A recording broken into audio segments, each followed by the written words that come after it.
Yann Manouk, pourquoi tu as choisi la Mongolie? Parce que j'aime bien ces pays à l'atmosphère minérale, j'aime bien l'Islande où j'ai voyagé, j'aime bien l'Alaska que je connais aussi, la Patagonie, et la Mongolie fait partie du même genre de pays.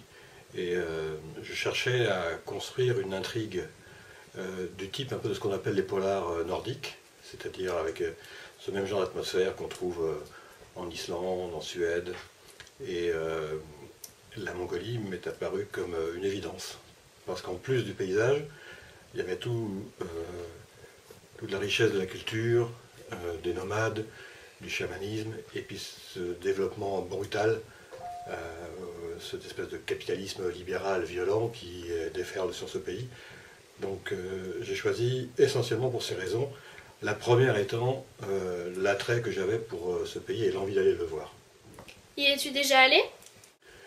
Oui, nous y sommes allés il y a quelques années. On a fait un voyage de 5 semaines, essentiellement dans le sud jusqu'au Gobi, en partant d'Ulaanbaatar et en remontant vers l'est et le nord-est. Je ne connais pas encore l'ouest de la Mongolie, mais ce que j'ai vu était déjà magnifique. Dans mon bouquin, je parle beaucoup des endroits que j'ai aimés, le Terech, Flaming Cliff, le désert du Gobi. Et je suis sûr qu'il y a encore plein d'autres endroits à découvrir. Et notamment dans le deuxième bouquin que je suis en train d'écrire, où on retrouvera les mêmes personnages. Cette fois-ci, par contre, ça se passera en hiver, et ça sera du côté ouest de la Mongolie, sur le côté plus montagneux, que j'aimerais bien découvrir un jour. Auras-tu envie d'y retourner? Oui, j'espère bien. J'espère d'abord que le succès de Yerold Elgar me donnera l'occasion et les moyens d'y retourner. Et de toute évidence, oui, j'y retournerai.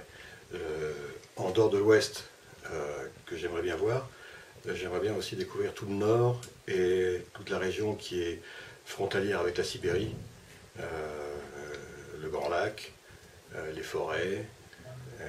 Parce que la Sibérie, pour moi, est le prolongement de la Mongolie et c'est aussi un pays que j'ai beaucoup, beaucoup envie de voir.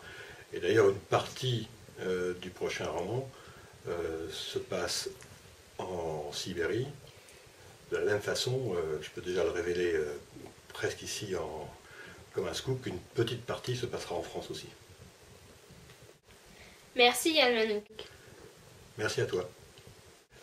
La prochaine fois, il n'y aura pas d'interview, mais un diaporama sur la Mongolie.